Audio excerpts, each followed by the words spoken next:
Voici la question d'une patiente. Suite à un burn-out il y a 4 ans, je prends des antidépresseurs. J'ai pris 30 livres depuis ce temps. Est-ce que les antidépresseurs peuvent en être responsables? Mon médecin me dit que non. Et ma deuxième question, est-ce que je peux maigrir quand même? Dans un sondage récent, nous avons répertorié jusqu'à 7 patients sur 10 qui nous consultent pour perdre du poids et qui prennent des antidépresseurs. Ça m'a vraiment surpris d'en constater autant.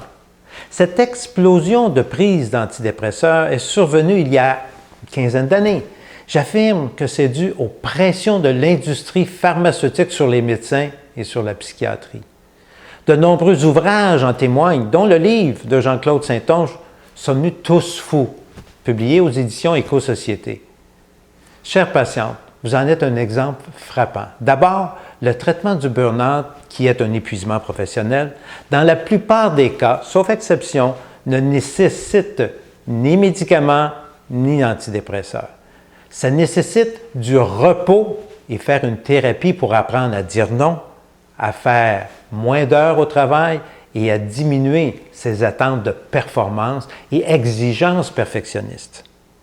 Deuxièmement, oui, la plupart des antidépresseurs utilisés de nos jours font engraisser et c'est très bien connu. Troisièmement, et c'est la bonne nouvelle, oui, vous pouvez quand même perdre votre poids en trop.